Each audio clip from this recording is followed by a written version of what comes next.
The road to Ashthorne was no more than a scar through the forest, a path of damp earth and broken stones swallowed by roots. Fog clung to the canopy of oaks, their branches twisted like the arms of corpses reaching toward heaven. The horse that drew Clara Ravenscroft's carriage snorted uneasily, hooves sliding on the wet ground as though reluctant to continue. Clara leaned forward, peering through the mist. Her face, pale from nights of sleepless travel, was framed by loose strands of chestnut hair escaping from a dark bonnet. Her eyes, gray, sharp, restless, searched the shadows as if she expected them to move. She pressed a leather satchel closer to her chest, the faint weight of her notebooks reassuring her. The driver, an old man with skin like withered bark, muttered a prayer as he cracked the reins. "Nearly there, miss," he rasped. "But you'd best keep your head down in Ashthorne. Folk don't take kindly to strangers, less so to scholars poking at dead things." Clara's lips curved faintly, though no humor touched her eyes. "I seek no quarrel, only knowledge." The man gave a dry laugh, but it was hollow. Knowledge is what damned this place. The village emerged from the fog like a graveyard, its timber-framed cottages sagging under the weight of moss, roofs bowed as though ashamed. Smoke curled reluctantly from a handful of chimneys, yet the square was silent. In the Urewide, doors were barred, shutters drawn, as if the villagers had already hidden from her. At the square's center stood a crooked sign, the Hollow Crown Inn. Its windows glowed faintly, the only sign of light. The driver halted the horse with visible relief. "Here's where I leave you, miss." He climbed down stiffly, opened the carriage door, and gestured for her to step into the mist. Clara descended, boots sinking into damp earth. She adjusted her cloak, eyes lingering on the abandoned street. "And the ruins? The monastery?" The old man's gaze flicked nervously toward the north ridge, where the fog thickened until it resembled a wall. "Best not to ask, miss. Best not to go." Clara pressed a coin into his hand, but he shook his head fiercely, backing toward the carriage. "No coin for this journey. I'll not carry silver earned by a Ravenscroft." Her breath caught. "You know my name." His eyes were wide, fearful. "Everyone here knows that name." He mounted the carriage and urged the horse on without another word, vanishing into the mist as if the fog itself devoured him. Clara stood alone in the square, the silence pressing like a shroud. Inside the hollow crown, warmth and smoke clung to the air, though the hearth fire burned low. A handful of villagers sat hunched at tables, their eyes lifting as she entered. Their murmurs died. The innkeeper, a stout woman with a kerchief tied about her head, froze when she saw Clara. Her rag slipped from her hand. "You'll be wanting a room," she said at last, her voice rough with suspicion. "Yes," Clara answered evenly. She removed her gloves, revealing ink-stained fingers, and set them upon the counter. "For as long as I remain in Ashthorne." The innkeeper hesitated. Her gaze flicked toward Clara's satchel, as though she could sense what it carried. "What brings you here?" Clara met her stare without flinching. "The monastery." The woman paled. "Nee, A man at one of the tables spat onto the floor. Another muttered, "Fool girl, you'll not find welcome speaking of that place," the innkeeper said sharply. "No goods come of the ruins since the day they burn." Clara's lips tightened, but her voice remained calm. "I did not come for welcome. I came for truth." The innkeeper leaned closer, her face shadowed by the dim light. "Then mind my warning. Some truths should stay buried. If you seek the grimoire, you'll not find salvation in its pages, only damnation." Clara's heart stuttered, though she did not show it. Few had dared speak the word aloud. The Grimoire of Ashthorne. The book that had drawn her here across half of Europe, a text whispered of in forbidden circles, a manuscript of rituals inked in blood. She inclined her head slightly. "Then damnation may be the price of knowledge." The innkeeper's eyes hardened. "So spoke your kin, before the fire consumed them." That night, Clara lay in a narrow bed beneath the inn's rafters, her candle guttering against the damp air. She opened her satchel and drew out her notebook, filled with sketches of symbols, fragments of rumors, and letters exchanged with fellow scholars who had warned her against this journey. At the back of the notebook, she slipped out a single sheet, the page she had acquired in Paris, torn from the grimoire itself. It was brittle, blackened at the edges, the ink dark as dried blood. Strange sigils crawled across its surface, forming a script that was neither Latin nor Greek, but something older, twisted. Her finger traced the symbols. As she did, the candle flickered violently, though no draft stirred. The room grew colder, and then, so faint she almost doubted it, she heard a whisper. Not from the hall, not from the square, oh, but from the page itself. Her breath caught. She leaned closer. The whisper became words. Ravenscroft, her own name. Clara's grip tightened on the page. Her pulse hammered against her ribs. The sound loud in her ears, yet the whisper was louder still.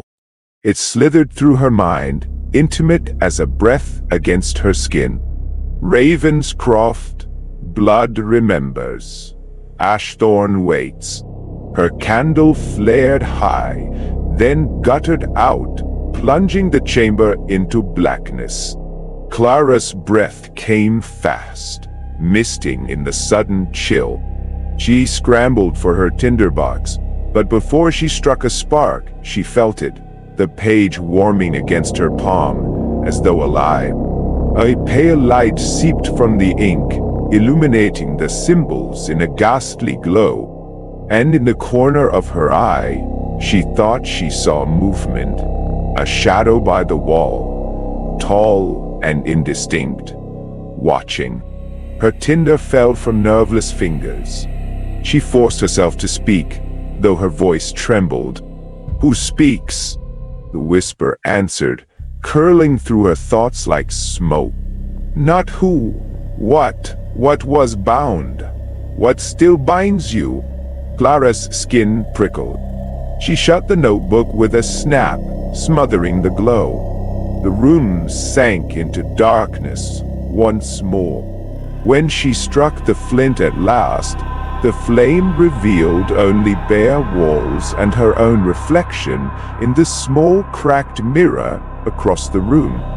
Yet her face was not her own. For a heartbeat, she swore she saw another staring back. Sunken eyes, lips blackened, skin blistered by fire. She stumbled back with a cry. The image was gone. Only her own pale face stared from the glass. But she knew what she had seen. Her ancestor. The morning brought no comfort. Fog pressed against the inn's shutters, dulling the light. Clara descended to the common room, where villagers huddled in silence over bowls of thin broth. Conversations died as she entered. She ignored their stares and approached the counter, where the innkeeper ladled porridge into a cracked bowl. "You'll be going to the monastery," the woman said flatly. Clara set her gloves upon the wood. "Yes." The innkeeper's eyes flicked to the crucifix that hung above the hearth, the wood blackened by age. "Then you'll want a guide. But none here will take you. Not since." She trailed off, lips pressing tight. From a shadowed corner, a voice spoke. "I'll take her." Clara turned. A man rose from his seat, young, no more than 30, with dark hair falling to his shoulders. His cassock marked him as clergy, though the dust upon it spoke of neglect. His eyes, though, burned with quiet conviction. "Father Elias," the innkeeper snapped, "you'll not drag yourself into that ruin again." "It is not the ruin that drags me," he replied evenly, "but the truth it holds." His gaze settled upon Clara. "You are a Ravenscroft. I knew it the moment you entered. The monastery has waited for you." A murmur rippled through the villagers. One spat into the fire. Another muttered a prayer. Clara straightened. "If you will guide me, Father, I will go." Elias nodded once. "At dusk, then. The fog is thinnest when the sun dies." The day crawled. Clara spent it walking the outskirts of Ashthorne, though villagers shrank from her path as if she carried plague.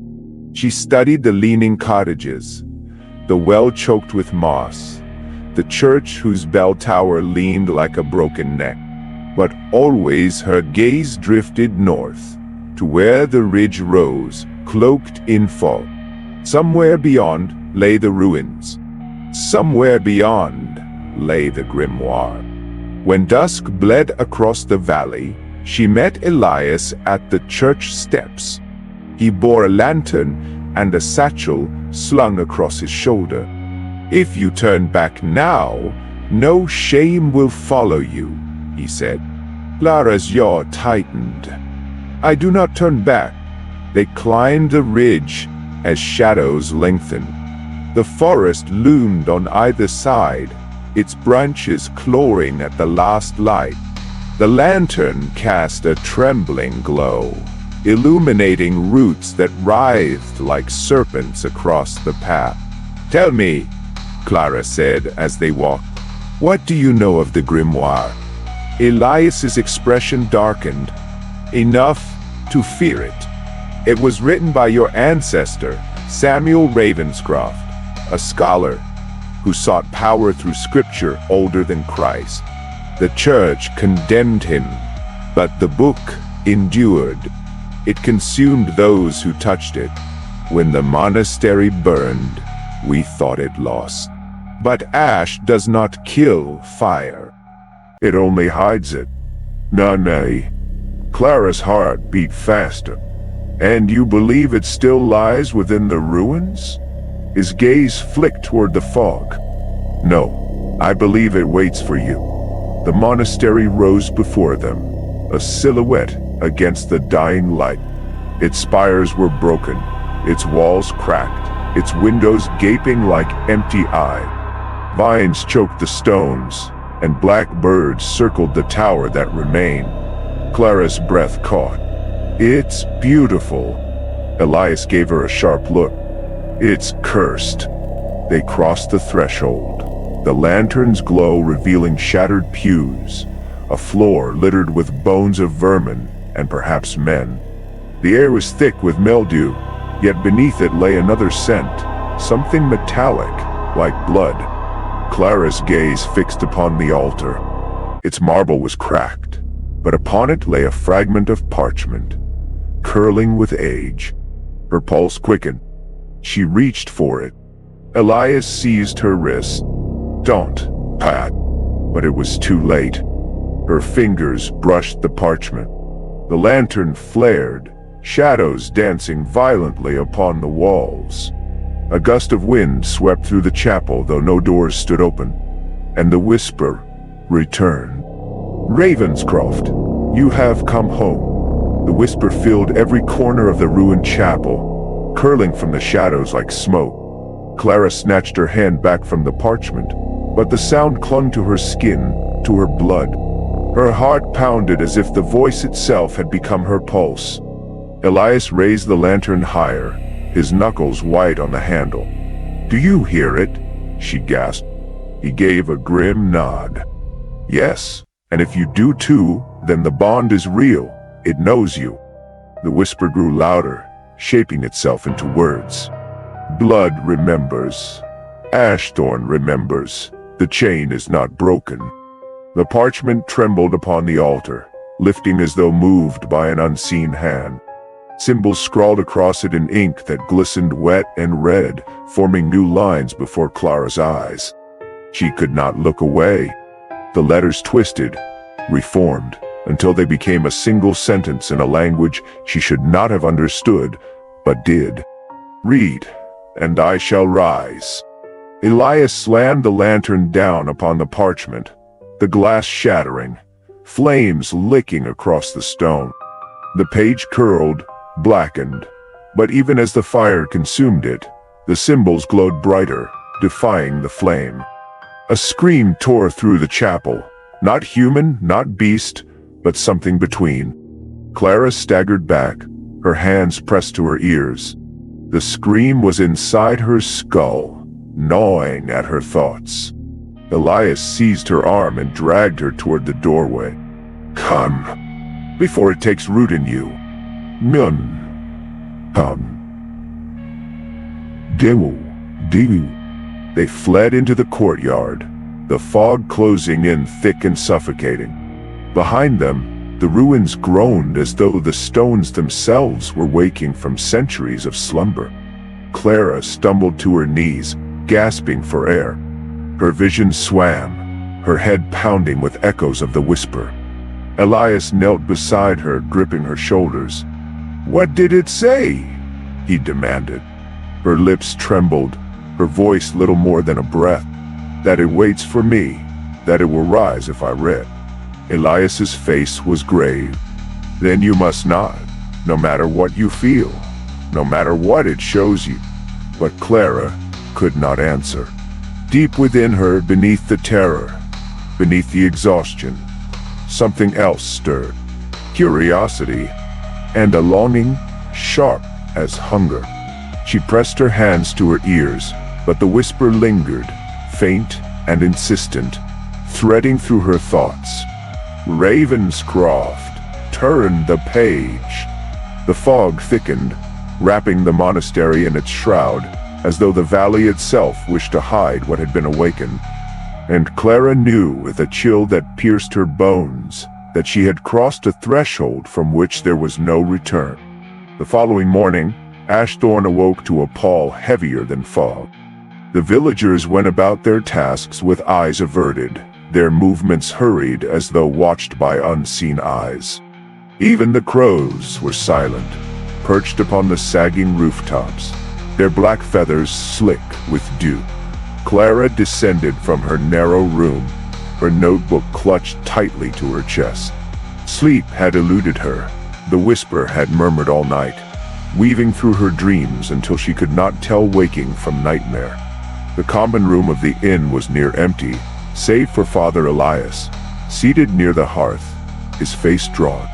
He rose when he saw her, his cassock darker than the night before, his lantern newly mended.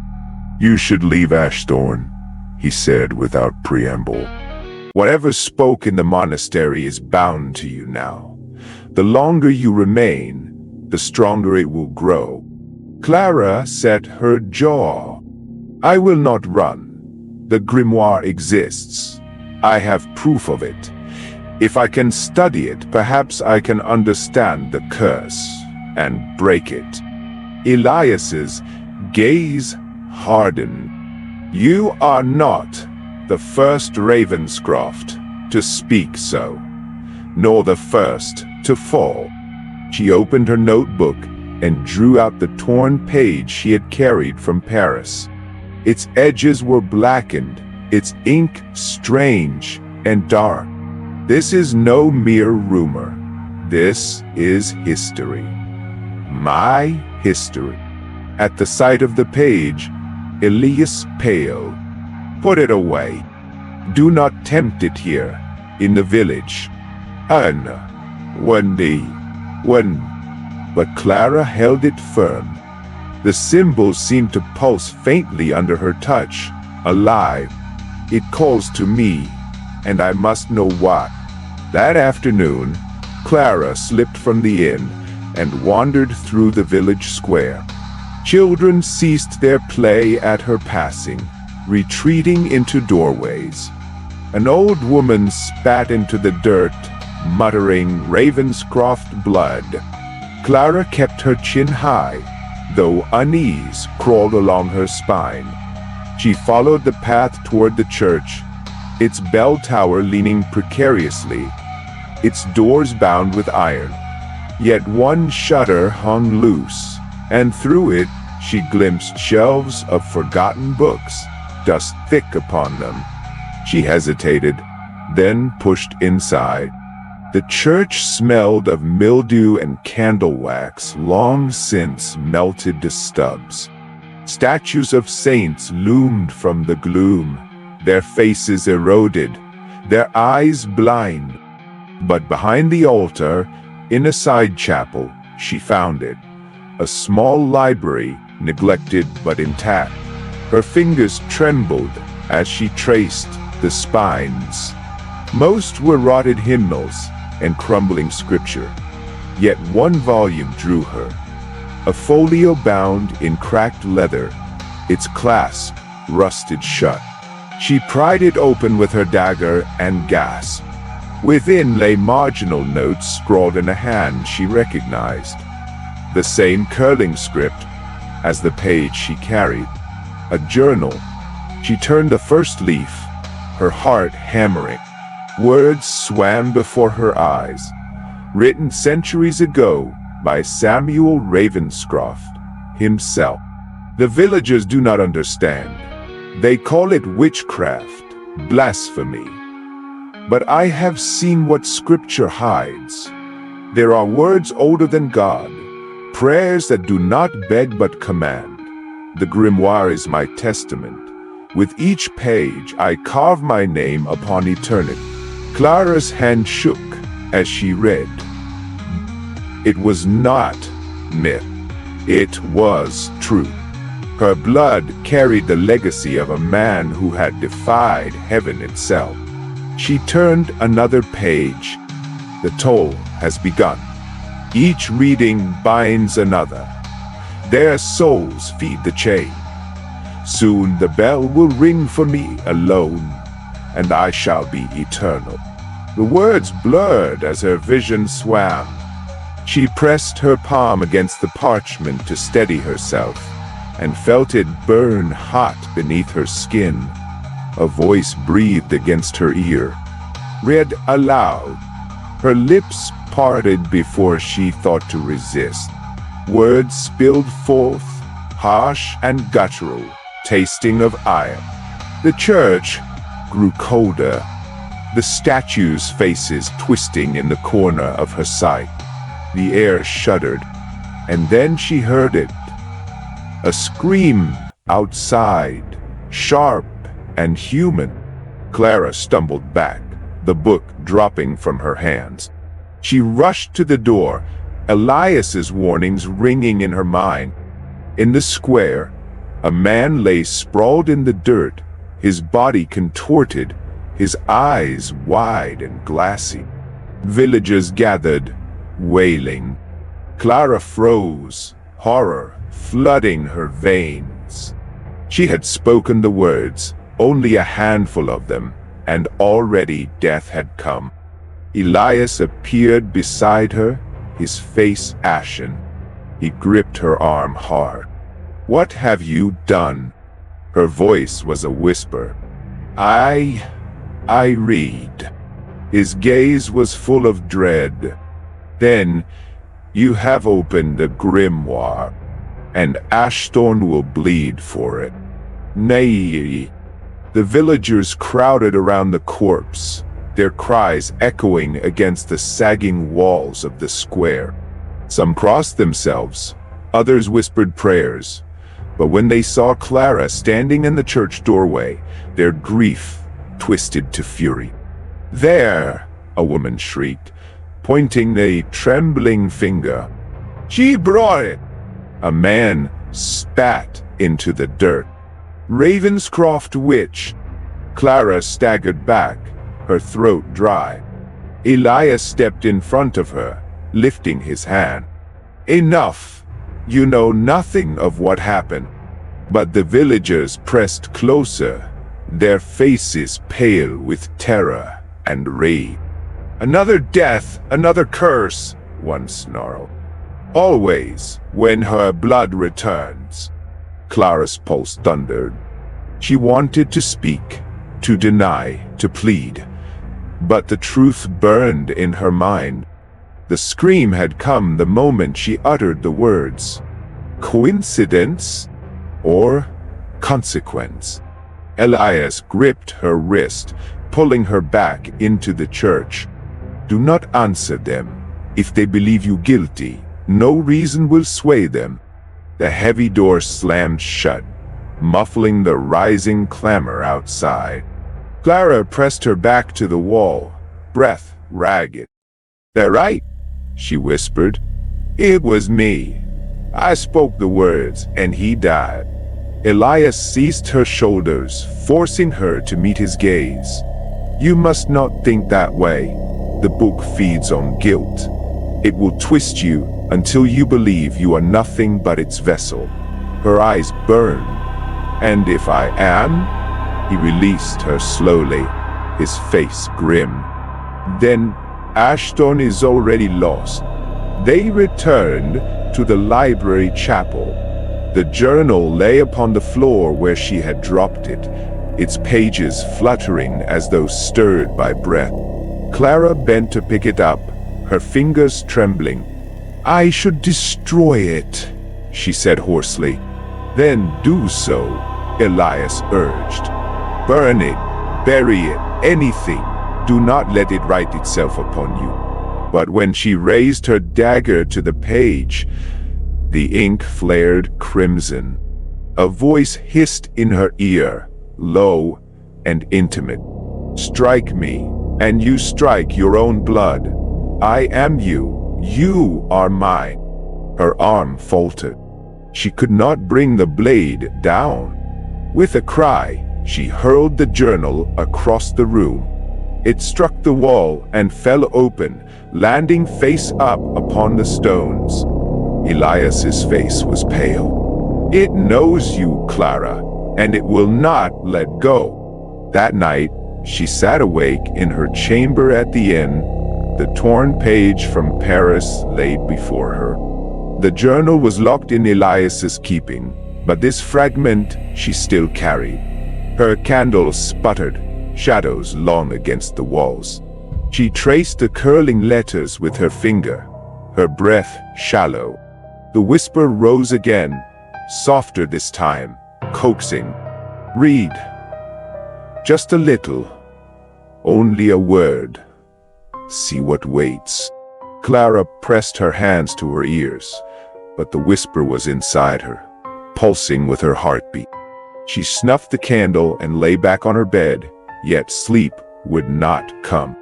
Every time she closed her eyes, she saw the man in the square, his body broken, his eyes empty. And she saw another face, her ancestor Samuel, grinning through fire, his lips moving in words she could not hear.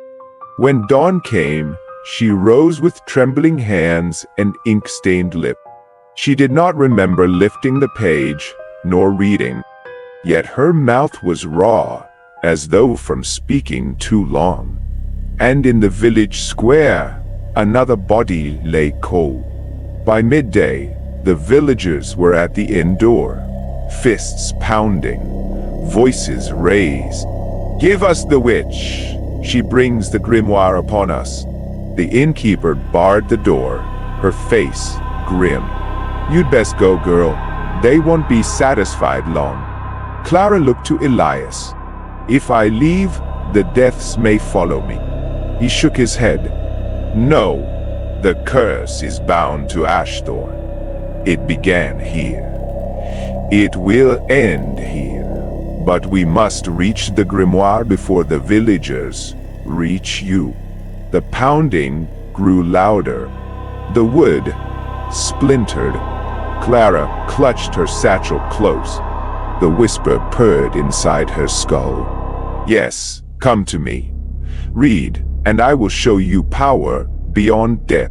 For the first time, Clara did not recoil from the voice. She listened. What no? And somewhere deep within, beneath fear and guilt, a spark of hunger stirred. The door to the inn shuddered under the weight of fists. A wooden beam cracked, and splinters flew across the floor. Clara and Elias stood at the foot of the staircase, their shadows stretching long in the firelight. "They won't wait much longer," Elias muttered. His eyes darted to Clara. "If they take you, they will kill you. And if you die with the grimoire still unbound," his jaw clenched, "it will not die with you." Clara's chest heaved. Wonder. She clutched her satchel tighter, the torn page within pulsing faintly against her palm. The whisper caressed her thoughts, almost gentle now, like a lover coaxing her closer. "They fear you, but they could worship you. Read, and I will silence them all. And it'll..."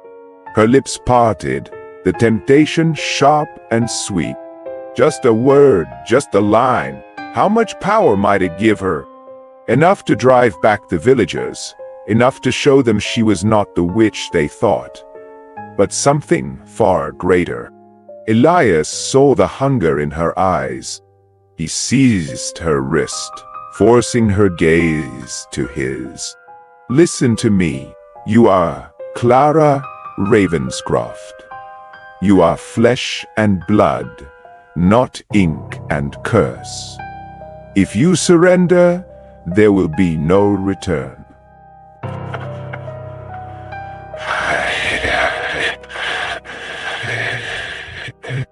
The pounding at the door grew violent. A crack split down its center. Shouts filled the night. "Bring out the witch!" And the curse. Clara's breath came ragged. Between Elias's desperate grip and the grimoire's whisper, her soul felt torn.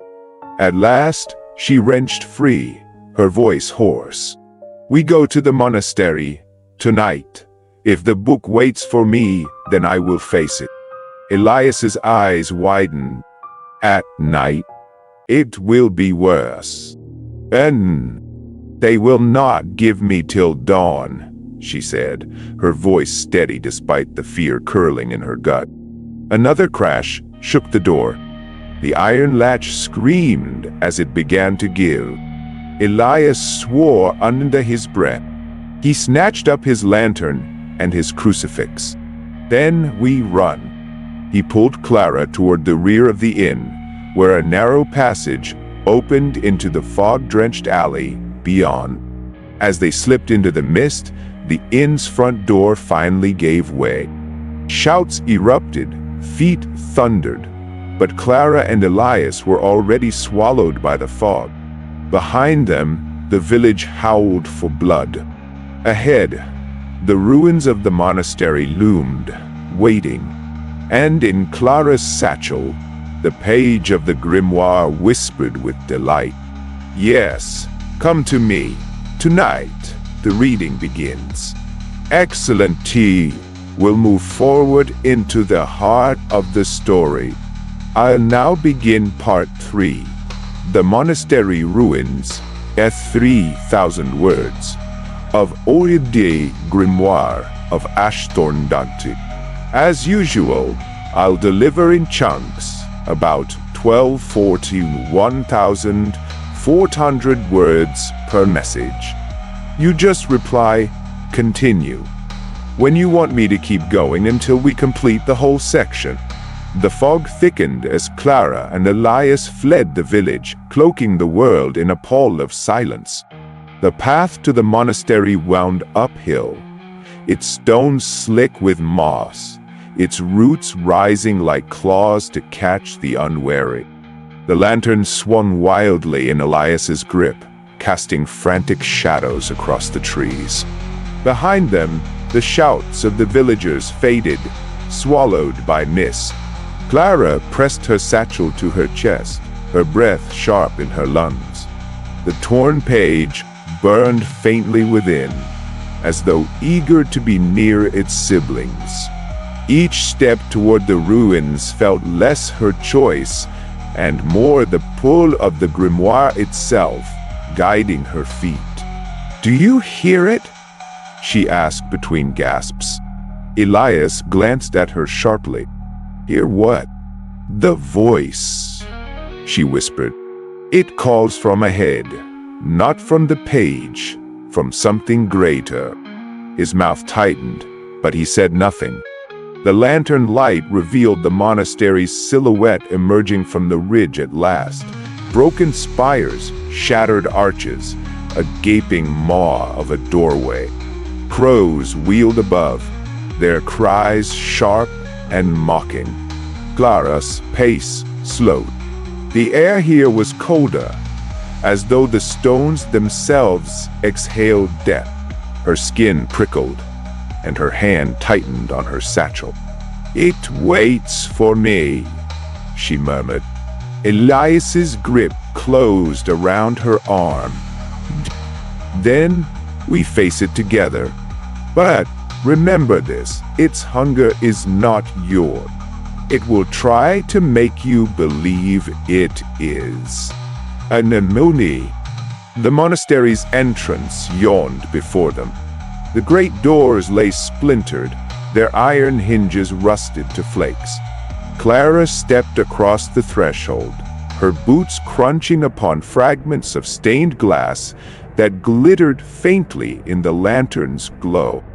Inside, the nave stretched like a cavern, its roof half collapsed, its columns cracked and leaning.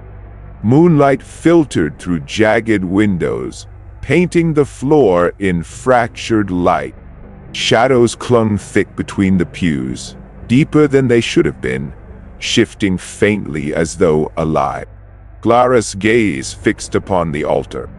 Once white marble, it was now blackened by fire, the surface scarred by chains and deep grooves. And upon it, half buried in ash, lay a book, the grimoire. Her breath caught, and the satchel at her side pulsed in answer, the torn page straining toward its hold. Elias hissed a curse. "God preserve us." The book's cover was charred, its clasp twisted but unbroken. Yet symbols crawled faintly across the leather, glowing red as embers, shifting like worms beneath skin.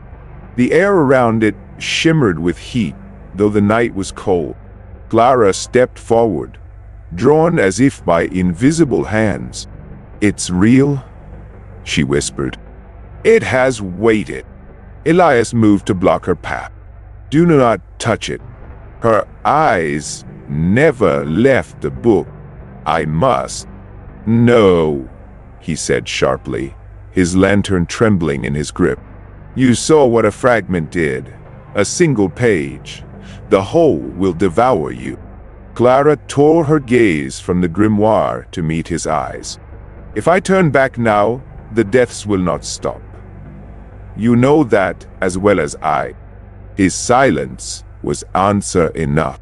They approached the altar together. The closer they came, the louder the whisper grew, threading through Clara's thoughts until she could hardly tell her own from its murmur. "Blood remembers. Speak, and I awaken. Speak, and the chain is yours to wield. Nigh now." She reached out, her fingers trembling inches from the cover. The heat scorched her skin, but the whisper soothed her. Elias caught her wrist. "If you open it, there is no return." Her voice shook, though her resolve did not. "Then perhaps I was never meant to return." She pulled free and laid her hand upon the grimoire. The clasp sprang open with a hiss, and the cover fell wide. The lantern flared. The shadows surged. The monastery groaned as though exhaling after centuries of silence, and the pages turned themselves. They stopped at a passage inked in crimson, the letters writhing like living things. Clara's breath hitched as she read, the words burning themselves into her vision. First the reading, then the toll. Each voice binds another. The chain grows, eternal. Her lips moved, though she had not meant them to. The words spilled forth, low and guttural. The air thickened, heavy as lead. Elias shouted, snatching the book close, but the sound had already broken free. The monastery shook. Dust rained from the rafters. A distant bell tolled, not from any tower, but from within the stones themselves, deep and mournful. And from the shadows of the nave, figures stirred. Clara stumbled back, her heart lurching. Pale shapes rose from between the pews, their forms half human, half smoke. Eyes glowed faintly red, mouths stretched in silent screams. "The bound," Elias whispered, his face ashen. The souls chained by the book. The wraiths swayed as one, their gazes fixed upon Clara. "Blood remembers," they moaned, voices layered and hollow. "Ravenscroft has returned."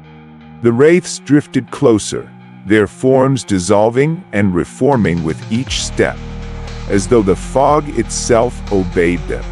Clara's legs stiffened beneath her, every instinct screaming to flee. Yet something deeper, something rooted in her blood, held her still. Elias thrust the lantern forward, its flame sputtering. "Back!"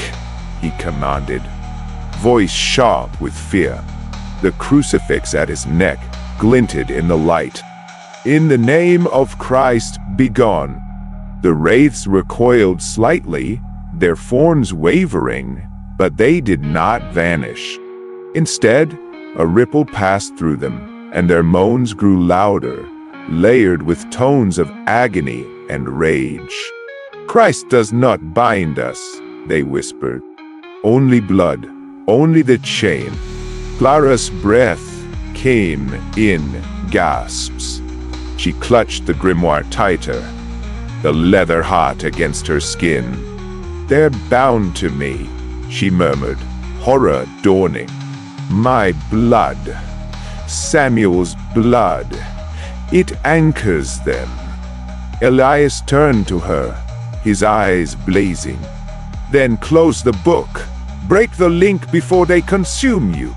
But even as he spoke, the grimoire writhed in her hands, its pages fluttering open as though alive.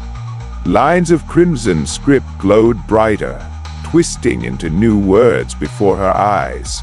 "The Ravenscroft shall speak, and the dead shall listen. Through her, the chain shall grow."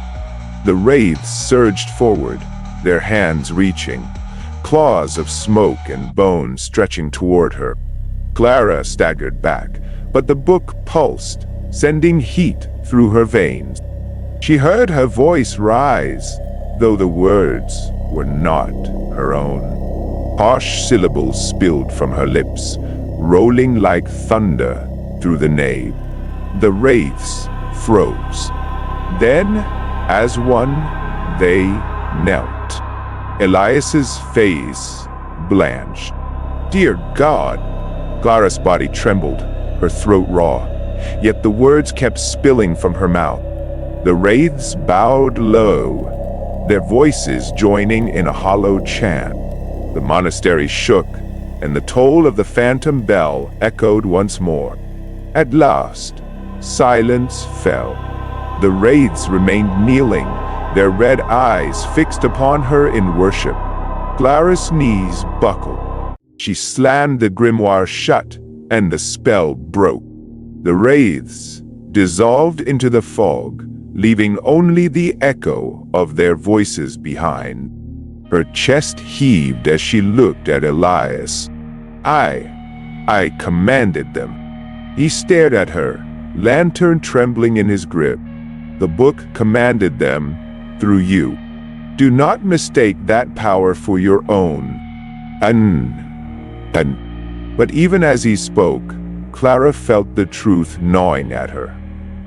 The words had felt right on her tongue, natural, as though they had always belonged to her.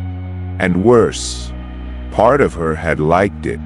They pressed deeper into the monastery, past the nave, and into the cloisters. The air grew colder, the stones slick with moss. In one corner, a statue of the Virgin wept black tears, staining her cheeks. In another, claw marks scarred the walls, deep and fresh despite centuries of ruin. Elias kept the lantern high, his jaw tight. "Every brick of this place is cursed. It should have been torn down, stone by stone." "Kneel." Clara trailed her fingers along the walls, feeling the faint thrum beneath them. "No, it wanted to endure. It waited for me." "Listen to yourself," Elias snapped. "You speak as though it is a lover." She bit back a retort, but heat flared in her cheek. He was right. And yet, deep inside, she could not deny the pull. At last they reached the scriptorium, a chamber once used for copying text. Long tables lay overturned, quills scattered like bones, parchment curling with mold. At the far end, a lectern still stood, and upon it, carved into the wood, was a sigil. The same sigil that marked the torn page she carried. Clara approached slowly. The grimoire pulsed in her hands, as though recognizing its altar. She set it upon the lectern, and the air trembled. The pages turned themselves, stopping upon a passage inked in both red and black. "The chain is forged of three: the reading, the toll, the sacrifice." Elias read aloud, his voice hushed. "3 rites, and you have already begun the first." Clara's hand shook as she traced the letters. "The second is the toll, the bell we heard." His gaze darkened. "And the third, the sacrifice." Before Clara could reply, the ground shuddered beneath their feet. Dust rained from the rafters. The phantom bell tolled again, deeper, louder, as though answering the page. From the shadows of the cloister, a figure emerged. Unlike the wraiths, it was solid, tall, cloaked in tattered robes, its hood deep with darkness. Where its face should have been, only a void glowed, faintly red. The herald of the book.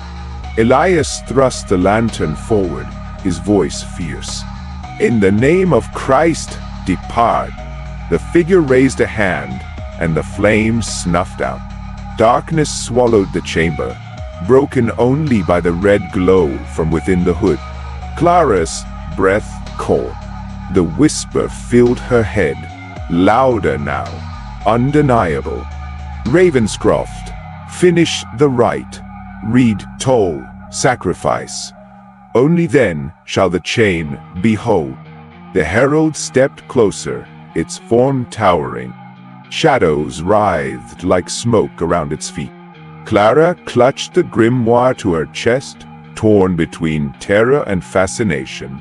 She could feel the power thrumming within its pages, promising dominion, promising answers. Elias seized her arm, his voice raw. Do not listen. If you give it your voice, it will take your soul. Wah! But even as he spoke, the herald stretched out a skeletal hand toward her, and she knew, whether she wished it or not, the book had chosen her. The herald's hand hovered inches from Clara's chest, the void within its hood glowing like embers fanned by wind. The air grew thick, suffocating, pressing down upon her lungs. Elias pulled her back, placing himself between her and the figure, but the herald did not falter. Its voice was not sound but vibration, rattling her bones. Rattling, toll, sacrifice. The chain must be sealed. Clara's hand burned against the grimoire. The torn page in her satchel pulsed in unison, the ink bleeding faint light. Her vision blurred, symbols dancing across the walls, the floor, even Elias's skin. She clutched her head, gasping. I can't, Elias. It's inside me. Fight it, he shouted. He drew the crucifix from his neck and thrust it forward. You are not its vessel. The herald recoiled, shadows rippling, but it did not vanish. Instead, its voice hissed like iron dragged upon stone. The cross binds flesh, not blood. Ravenscroft is mine. The walls trembled. The bell tolled again, so loud the stone split, dust raining from the ceiling. Clara screamed, dropping to her knees. Her lips moved, forming words she did not know. The beginning of the rite. Elias knelt before her, gripping her face in his hands. Clara, look at me.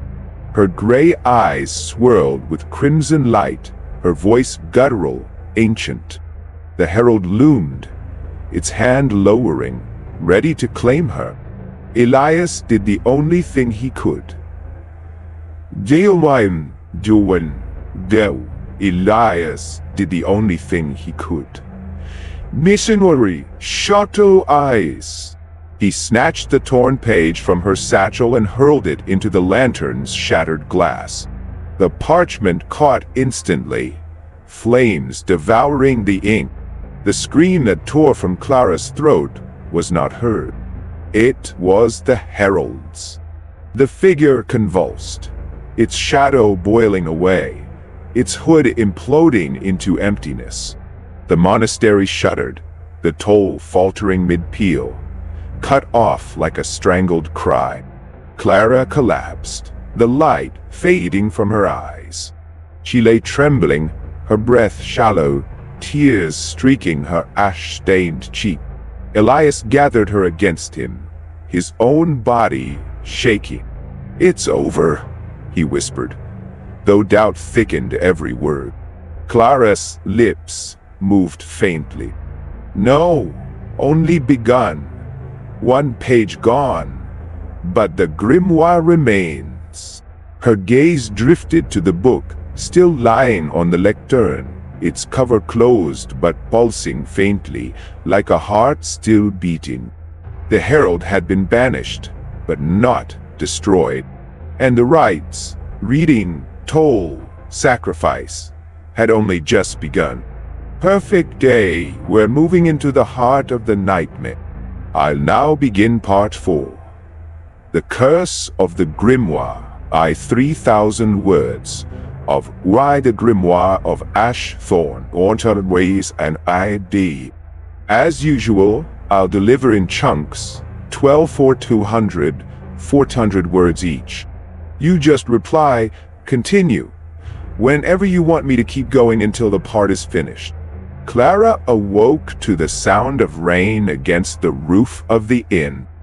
For a moment, she thought herself safe, but the weight in her chest returned with the memory. The wraiths kneeling before her, the herald's hand reaching for her, the torn page consumed by fire. She sat up, her skin clammy. The grimoire was gone from her chamber, locked away in the church under Elias's care, yet she felt it still. Its pulse echoed faintly in her veins, as though part of it had been written into her blood. She rose and dressed, her movements slow. When she reached the common room, Elias was already there, his cassock damp, his lantern set upon the table. His eyes lifted at her approach, shadowed with exhaustion. "You should rest," he said. Clara sat opposite him, folding her hands. "Rest is impossible. Not when I can hear it still." He frowned. "The voice?" "Yes." Her voice was low, unsteady. "Even without the book in my presence, it whispers. At first, it was faint. Now it grows clearer. Sometimes, I wake to find words written across my notes. Words I don't remember writing." She drew her notebook from her satchel and slid it across the table. Elias opened it and paled. Between her neat sketches and careful handwriting sprawled jagged lines of crimson ink. The letters were the same as those of the grimoire, curling and alive, seared into the page as though carved by fire. Elias shut the book quickly, his hand trembling. "It is binding itself to you. Through blood, through dream. You are becoming the grimoire's scribe." Clara's breath caught. "Then I am cursed." He met her gaze grimly. "Yes, and curses do not break easily." The village grew restless as the days passed. More deaths followed, sudden, violent, inexplicable. A shepherd found hanging from a tree with no rope upon his neck. A child discovered in the fields, her body twisted, eyes black as coal. Each time, Clara felt it before she heard it. A tightening in her chest, a whisper of words on her lips. And each time, the villagers grew bolder in their hatred. Stone struck the inn shutters at night, murmurs of which echoed in the square. Elias stood between her and their wrath, his voice carrying authority, still respected, if barely. But even his presence could not quell the fear. "They will rise against you soon," he warned one evening. "If the grimoire is not destroyed, their fear will turn to violence, and I cannot shield you forever." Clara's hands trembled as she clutched her satchel. "I don't want to destroy it." His eyes widened, horror plain.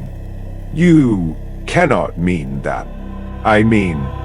She broke off, struggling for breath. "It terrifies me, but it calls to me. Each time I read, I feel whole, as though I were never meant to be anything else. What if my purpose is not to end it, but to complete it?" Elias slammed his hand upon the table, rattling the lantern. "That is the curse speaking, not you." But Clara lowered her gaze, ashamed yet unyielding. For in truth, Part of her had begun to crave the voice. That night, she dreamt of Samuel Ravenscroft. He stood in the monastery's ruins, flames devouring the roof above him. His robes were charred, his flesh blistered, but his eyes burned with triumph. The grimoire lay open before him, its pages glowing like coals. "Child of my blood," he said, his voice deep as thunder. "You are my heir. What they tried to silence, you shall complete." Clara shook her head, backing away. "You damned them all! You damned me!" His smile was terrible. "Damnation is only the word of the weak. I carved eternity in ink. Now carve it deeper. The right awaits." The bell tolled, and Samuel vanished in fire. Clara woke screaming, the taste of ash upon her tongue. Upon her bedside table lay her notebook, open to a fresh page, and upon it, in crimson script, stood words she had not written. "Second right, the toll." The following day, Elias led her back to the monastery. The villagers had begun to gather in angry knots, their stares venomous, their voices muttering of torches. "We must finish this before they finish you," Elias said grimly. The monastery loomed darker than before, the fog curling thick around its spire. The grimoire pulsed where Elias had locked it in a coffer, as though sensing her approach. When Clara's fingers brushed the wood, the whisper surged in delight. "Yes, the toll. Speak, and the dead shall bind." "Nay." Elias unlatched the coffer reluctantly. "If the rite cannot be undone, then we must see it through. Perhaps in completion, the chain may break." Clara lifted the book. The heat seared her palms, but she did not let go. She opened to the marked passage. The words swam before her eyes, bright as fresh blood. Her lips moved. The words spilled from Clara's lips, harsh syllables scraping her throat, raw. The air inside the monastery thickened, pressing against her skin, as though the very stones leaned closer to hear. The grimoire trembled in her hands, pages fluttering with each word she spoke. Elias clutched his crucifix, his knuckles white. "Clara, stop!" he cried. "You don't know what you summon!" But she could not stop. The words drove themselves out of her, riding her breath, her pulse. The phantom bell tolled again, louder this time, deep enough to shake dust from the rafters and crack the marble floor. From the shadows, wraiths poured forth, more than before.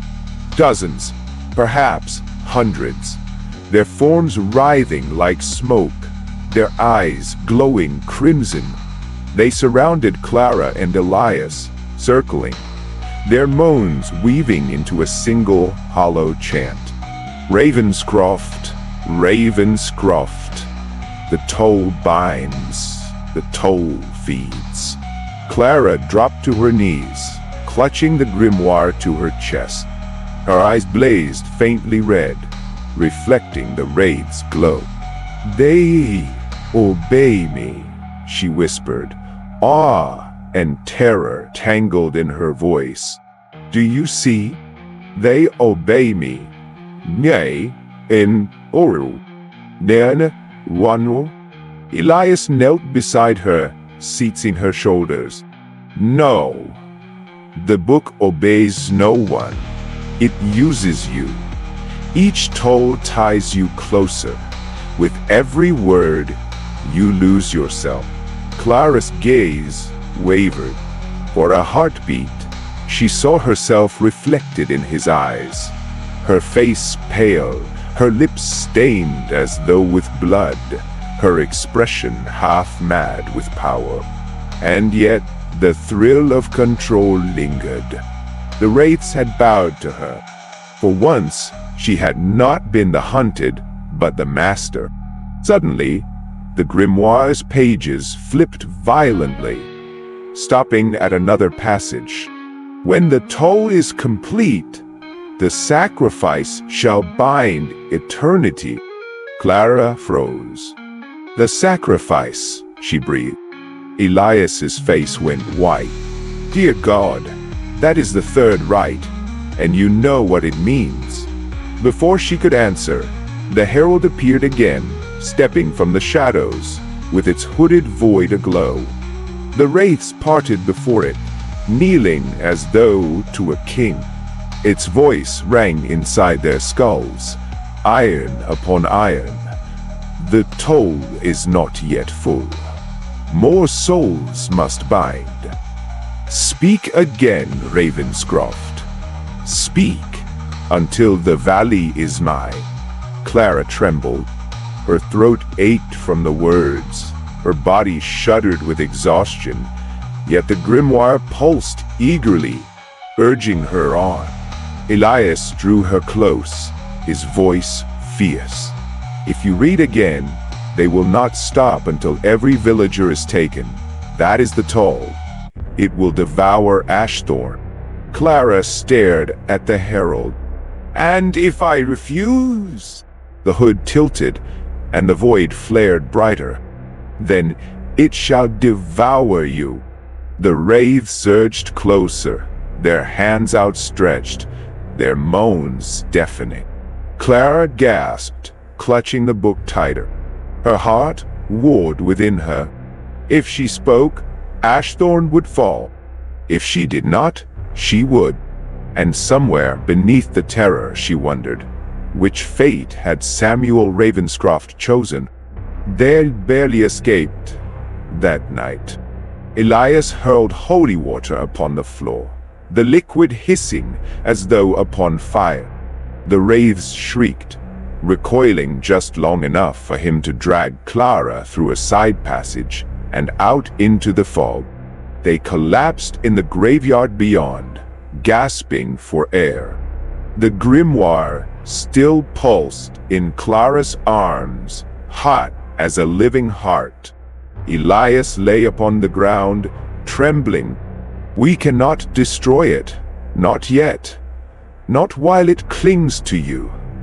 But if the rites are true, then perhaps only by finishing them can we unbind the chain.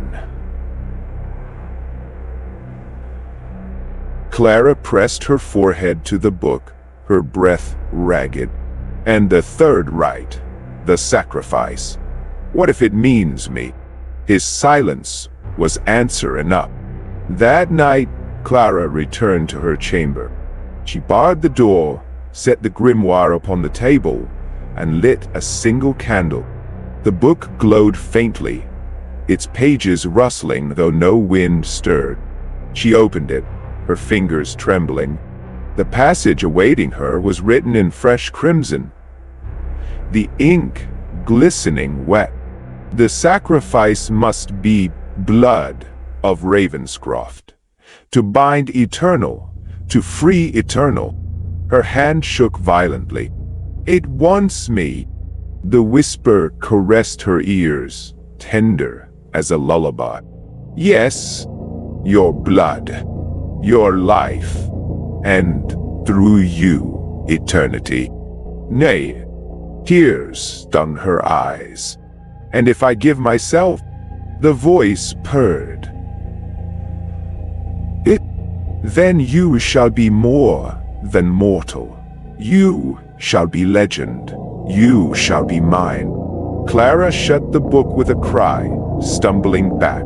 The candle guttered, plunging the room into shadow. She sank to the floor, her body racked with sobs. She had come seeking knowledge, seeking truth, and she had found only chains, heavy and inescapable. Yet in the hollow of her grief, one thought gnawed at her still. What if Samuel had not been damned? What if he had been right? The following day dawned gray, the fog thicker than ever, swallowing the village in silence. Clara did not sleep. Leah did not sleep. She sat at her desk, staring at the grimoire, her eyes red-rimmed, her body trembling from exhaustion. The book seemed to breathe, its cover rising and falling with a rhythm that matched her own pulse.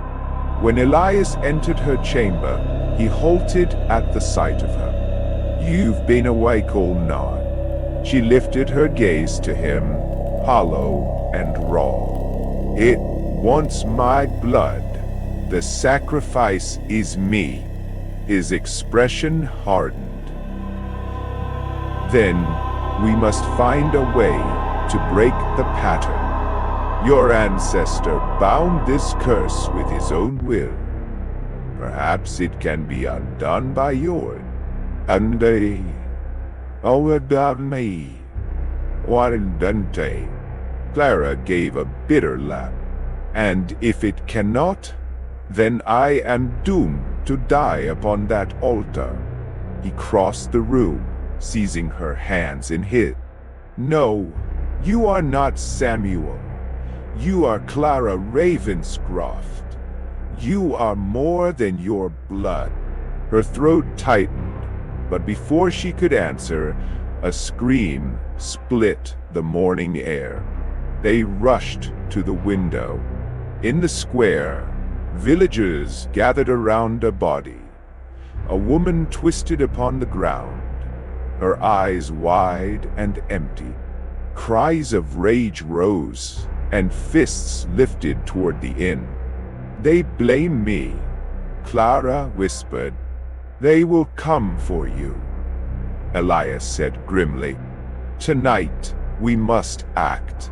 If the rites cannot be stopped, then we must reach the final one before they reach you. Only then may the chain break." Clara's gaze returned to the grimoire.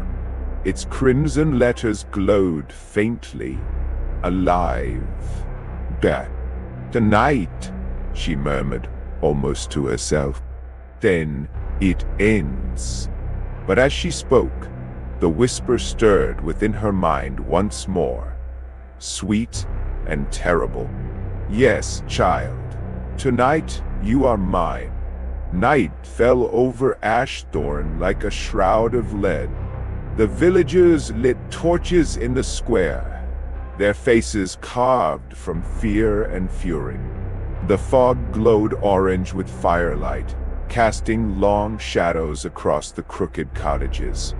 The bell of the church, long silent, groaned once, then cracked in two, falling silent again, as if heralding the doom to come. From the window of her chamber, Clara watched the gathering crowd. She felt no surprise, only a cold clarity. It had always been leading to this, every step, every whisper, every page. "They will kill me if they find me," she said. "They will kill you even if they don't," Elias replied. He stood by the door, his lantern ready, his cassock stripped of its collar. "The grimoire will not let you go. The only chance left is to finish the rites before they finish you." "Near, Niwan, Panday, Gedan, and Bumby." Clara turned from the window. Her satchel lay open upon the bed, the grimoire within, pulsing like a living heart.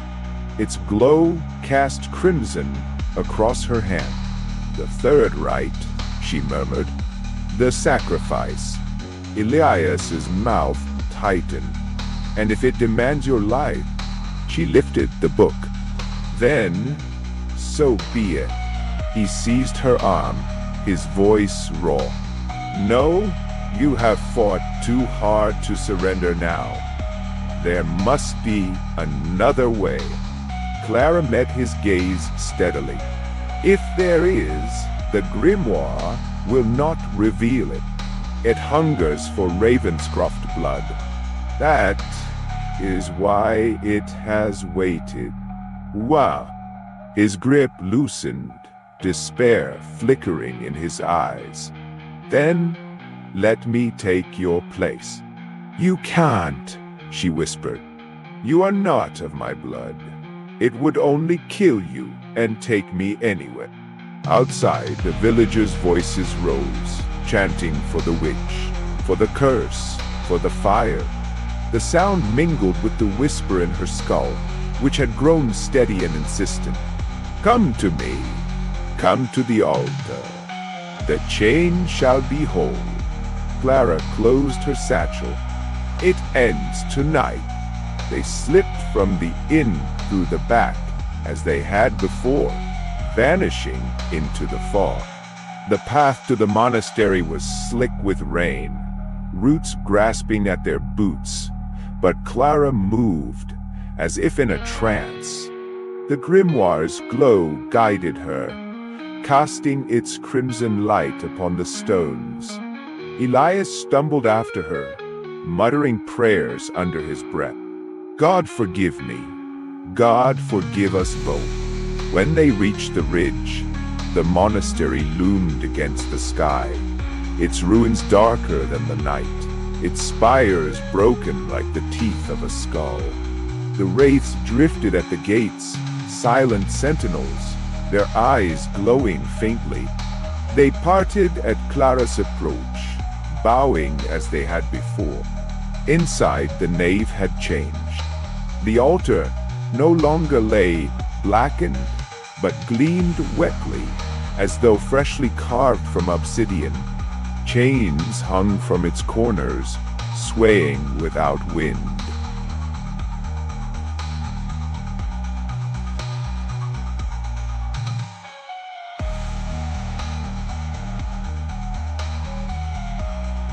Above it, the mural of Samuel Ravenscroft had returned.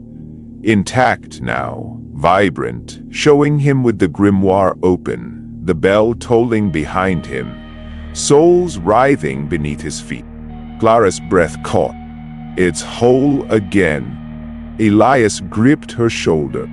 The book remakes its temple. This is the final rite. She mounted the steps to the altar, the grimoire hot in her hand. The chains rattled eagerly, reaching for her wrists. Elias followed, his voice hoarse. Clara, you don't have to do this. I do, she whispered. If I don't, Ashthorne will die. If I do, perhaps it will end. She laid the book upon the altar. It opened of its own accord, pages turning to the final passage. Blood of Ravenscroft, freely given, binds the chain eternal. Blood of Ravenscroft, freely given, breaks the chain eternal. Clara's hand hovered above the page. It's a choice, she murmured. Bind or break. Elias stared at her. Then choose to break it. Choose to end it. Her lips trembled. And if it ends me? He stepped closer, gripping her hand. Then, at least, it will end. The whisper surged in her mind, louder than ever. Bind me, child. Bind and reign. Eternity awaits. Another voice rose beneath it, faint but fierce, her own. Break it. She lifted the dagger. Clara's hand shook as she held the dagger above her palm.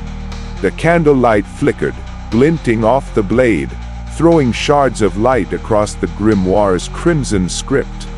The whisper in her head throbbed with each heartbeat, urging her onward. Bind, speak, rule.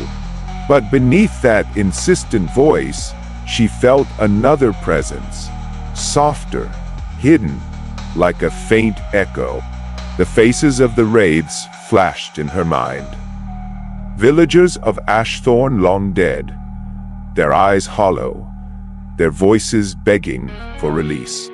Were they bound because Samuel had chosen to rule, not to free? Her lips trembled. Elias, if I break it, will they be released? He looked at her with grim certainty. Yes, but if you bind it, you will become it. The whisper hissed angrily, as though hearing his words. Do not listen to the priest. He fears what you are. He fears your strength. Clara pressed the dagger against her palm. A bead of blood welled, gleaming in the lantern light. The chains rattled violently, surging forward, as though to drink from her. The mural above shimmered, Samuel Ravenscroft's painted lips twisting into a cruel smile. "Choose!" Elias cried. Her hand tightened. The dagger bit deeper. Blood splattered across the grimoire's page. The reaction was immediate. The chains whipped forward, binding her wrists and ankles, dragging her against the altar. She gasped, the dagger clattering to the floor. The grimoire pulsed furiously beneath her, the pages blazing with red light. The whisper rose to a roar. "Yes, mine, eternal." Clara arched against the chains, her blood spilling freely onto the altar. Her vision swam, her body burning as though fire coursed through her veins. Images flooded her mind. Samuel chanting in the flames, the villagers screaming as the bell tolled, the endless hunger of the book. But beneath it all, the faint echo returned. Not Samuel, not the grimoire. The voices of the bound. Free us. Her body shook violently. The book demanded she speak the words of binding to finish the curse. But the souls begged for freedom. Elias clutched her shoulders, shouting above the roar. "Clara, choose to end it. You are not Samuel. Your will is your own." She cried out, her throat raw. Her lips parted, and for a moment she faltered, caught between hunger and mercy, between the promise of eternity and the plea for release. Then she screamed, her voice cracking through the chamber. "I choose to break it!" The grimoire convulsed, the pages tearing themselves free, whirling through the air like blades. The altar cracked beneath her, the mural above splitting down the center. Samuel's painted eyes blazed, then burst into ash. The chains shattered. Clara collapsed, bloodied and weak, but still alive. The wraiths screamed as light poured from their hollow forms, bursting like stars into the rafters.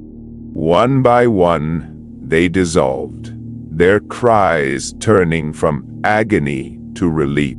The herald appeared at the altar's edge, its void burning brighter than ever. "No!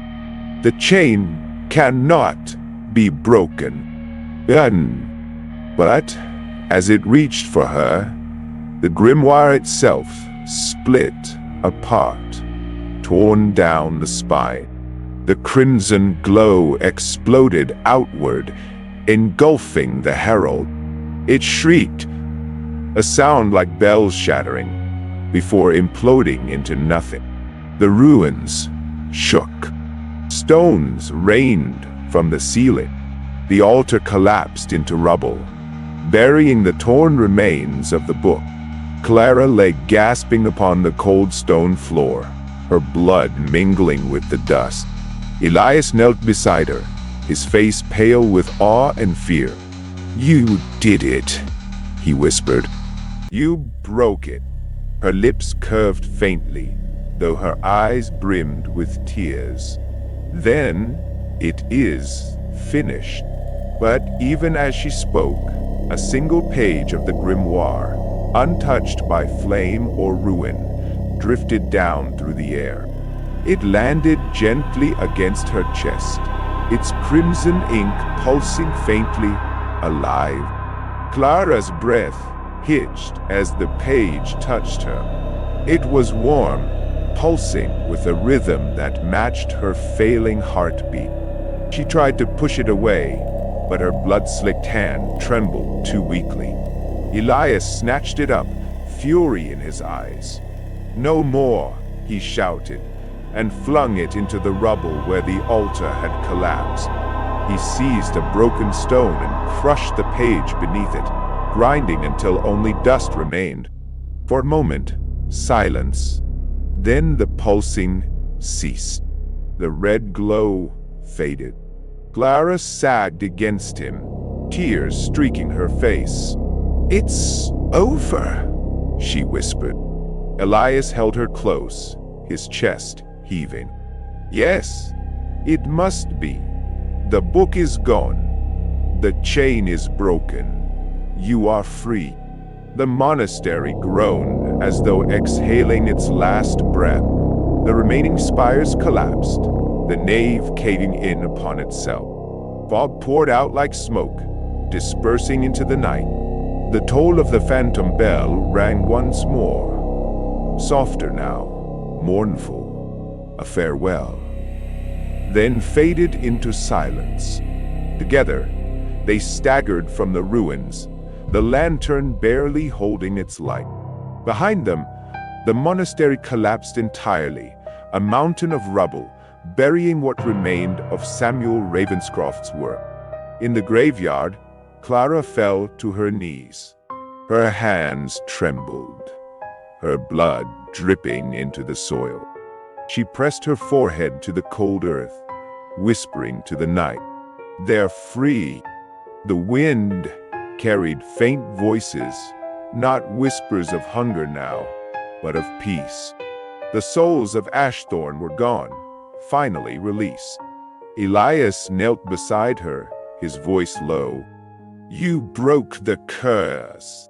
Clara lifted her head, her gray eyes hollow but alive. "Yes, but it broke me too. Da nade, in that way." He reached for her hand, squeezing it firmly. "Then let us rebuild you, together." For the first time, the whisper in her skull was gone. No voice, no hunger, only silence. And yet, as she turned her gaze back toward the ruins, she could not shake the thought. Curses may die, but stories endure. And somewhere, in the ashes, the memory of the Grimoire of Ashthorne still lingered. Morning broke pale and cold over the ruins of the monastery. The fog had thinned, revealing blackened stones and twisted beams where the great nave once stood. A hush hung over Ashthorne, heavy and expectant, as though the land itself waited to see if the night's horror had truly ended. Clara sat upon the ridge overlooking the valley, her cloak drawn tightly around her. Her hands were wrapped in linen where Elias had bound her wounds, but the pain was nothing compared to the emptiness in her chest. For the first time in weeks, her mind was silent. No whisper, no voice, no pull. Yet the silence was not relief. It was loss. She could still feel where the grimoire had been inside her, its presence carved into her veins. Now it was gone, torn away with the breaking of the chain, and she felt hollow, like a vessel emptied too quickly. Elias approached, carrying a flask of water. His face was gaunt with exhaustion, his cassock torn and dirtied, but his eyes were steady. He knelt beside her, offering the flask. "You need strength," he said softly. Clara accepted it, drinking slowly. The water tasted of iron, but it cooled her burning throat. "Do you hear them?" she asked when she lowered the flask. He frowned. "Hear who?" "The villagers," she said. "There are no voices, no shouts, no torches. It's as though the whole valley has gone still." Elias glanced toward the village. Smoke rose from chimneys, but no sound carried across the field. "They will be afraid," he said. "They saw the fog lift, the monastery fall. Perhaps they think the curse is broken." Clara lowered her gaze to her bandaged hands. "It is broken." Her voice trembled. "But it took so much." Elias touched her shoulder gently.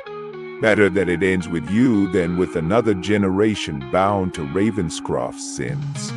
She nodded, but her chest ached with doubt. When they returned to the village, the people stared in silence. No stones were thrown, no shouts raised. Mothers clutched children close. Men gripped tools like weapons, but no one dared approach.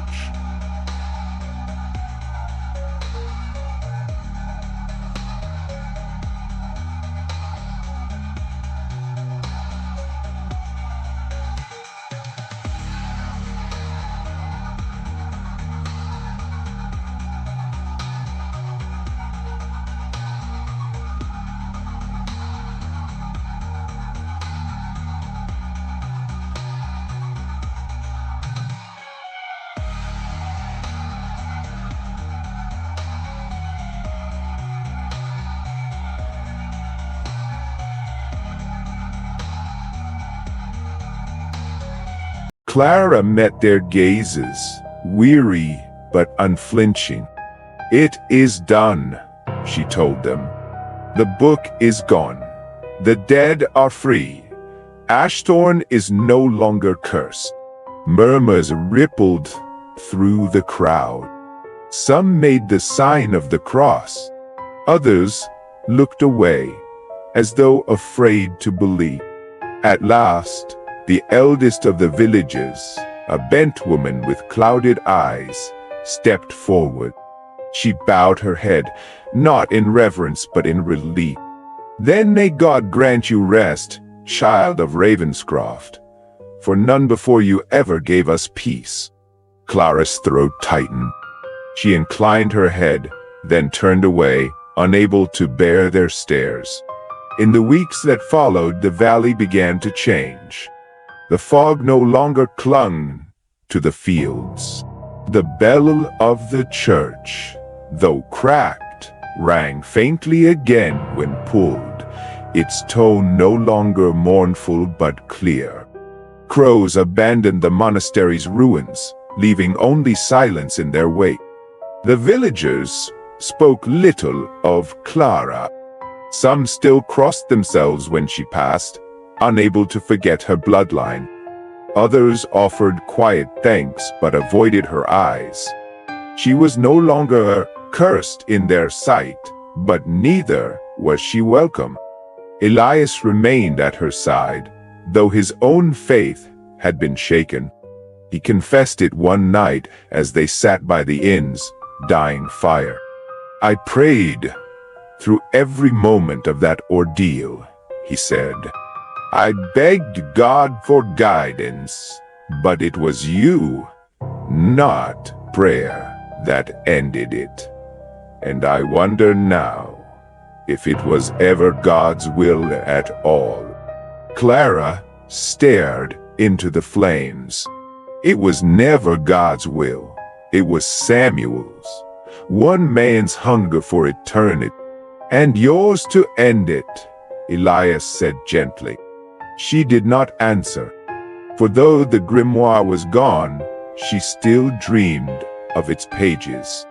Not of whispers or commands, but of blank parchment, waiting, expectant, as though it had left a space inside her, and all she had to do was pick up a pen.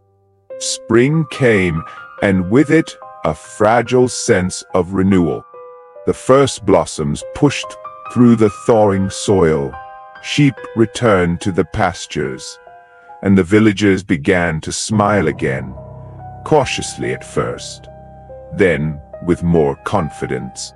Children played in the lanes without their mothers, pulling them away in fear of unseen wraiths. Clara watched all this from the edge of the square, unseen and yet ever observed. She was part of Ashthorne, and apart from it all at once. The villagers no longer cursed her, but nor did they invite her to their tables. Her name was spoken in whispers, half with awe, half with unease. She broke the curse, some said. She carries it still, others muttered. Elias urged her to leave. There is nothing here for you anymore. Let the valley heal without the shadow of your bloodline lingering. Go to the city, study, live freely. But Clara shook her head. If I leave, the story will grow. Whispers will turn to tales, tales to legends. And one day, someone will come searching, believing the grimoire still lies beneath the stones. I cannot let that happen. He frowned, troubled. So you would carry its memory alone?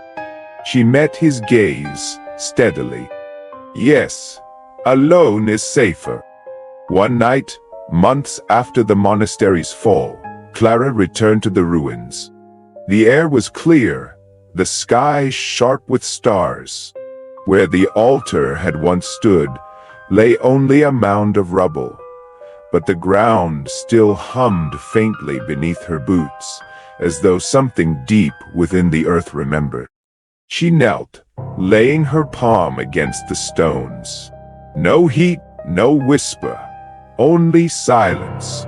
And yet, in that silence, she felt what? Not by Samuel, nor the herald, but by the land itself. Ashthorne was scarred, but it was free. She rose and turned to leave, but a glint caught her eye among the stones. She crouched, brushing aside ash and dust. Her hand closed around a shard of parchment, fragile, blackened at the edges, but intact. A page. Clara froze. Her breath came shallow, her heart pounding. The script upon it was faint, almost erased, but the strokes were familiar. She closed her fist around it, trembling. No, I destroyed you.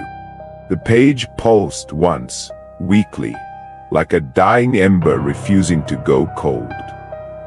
What? Clara fell to her knees, her body racked with sobs. She wanted to tear it, burn it, bury it, but her fingers would not obey. Even in ruin, the grimoire clung to her. When at last she rose, she slipped the page into her satchel, her face pale with dread. She could not destroy it. Not yet. Not while it still remembered her name. The years that followed blurred. Clara lived quietly at the edge of the village, teaching children their letters, tending herbs, helping the midwives in silence. The villagers never truly accepted her, but neither did they drive her out. She was tolerated, necessary, like rain or thunder. Elias remained by her side for a time, but his faith faltered more with each year. At last he left, seeking peace in another parish, though he wrote to her often. His letters grew shorter, sadder, until they ceased altogether. Clara wondered if he too had been haunted by the page, though she prayed he had escaped it. Clara aged, but the page did not. lay hidden beneath her floorboards, pulsing faintly, its ink refusing to fade. At times she heard it whisper, but softly, patiently, as though biding its time. And always she dreamed of blank parchment, waiting for her hand. One winter night, as the snow fell heavy upon Ashthorne, Clara sat at her desk, her joints stiff, her hair streaked with gray. She lifted the page from its hiding place, her fingers trembling as they had decades before. The ink shimmered faintly in the candlelight. "Write," it whispered. Her quill hovered above it, her heart aching with both fear and longing. She had resisted for so long, but now, alone in the silence of age, the temptation was stronger than ever. If she wrote, she might begin the grimoire anew. If she resisted, the page might linger until another found it. The choice had always been hers. Clara closed her eyes. A single tear slid down her cheek. The quill touched parchment, and the ink welcomed her. The candle sputtered as Clara's quill traced its first hesitant line. The ink spread like blood across the page, curling into shapes she did not recognize yet, felt she had always known. Her hand moved of its own accord, steady and relentless, as though guided by something older than her bones. When at last she tore the quill away, she stared at what she had written. The words glowed faintly, alive. The page pulsed once, as though in approval, then still. Clara collapsed back into her chair, her chest heaving. The silence in her chamber pressed against her ears, heavier than before. For a moment, she thought she might die there, drained and hollow. But she lived, and the page lived with her. She placed it carefully into her satchel, just as she had so many years before. She knew then that the Grimoire of Ashthorne was not destroyed. It had been broken, scattered, but never ended. Its curse was patient, its hunger eternal, and she was its keeper. Clara rose and looked into the frost-fogged window pane. The reflection that met her gaze was older, lined with years, but her eyes burned with the same gray fire that had carried her through the monastery's ruins. "Not Samuel," she whispered to her reflection. "Not the herald, not eternity, me." She doused the candle and returned to her bed, the satchel resting at her side. Sleep did not come quickly, but when it did, she dreamed of Ashthorne free of fog, children laughing, the bell ringing clear. And in the distance, always, a book half-written, waiting. When Clara Ravenscroft died, many winters later, the villagers buried her at the edge of the graveyard, away from the rest. Some mourned her quietly, others muttered that the witch had finally gone. Few knew the truth of what she had carried. Elias never returned, and his grave lay far away, but his name was etched into her memory until the end. In her cottage, beneath the floorboards, the satchel lay untouched. Within it, a single page pulsed faintly, its ink alive, its words incomplete. It waited. And so the story of the Grimoire of Ashthorne did not end, but lingered, patient as the earth, ready for another hand to write it anew.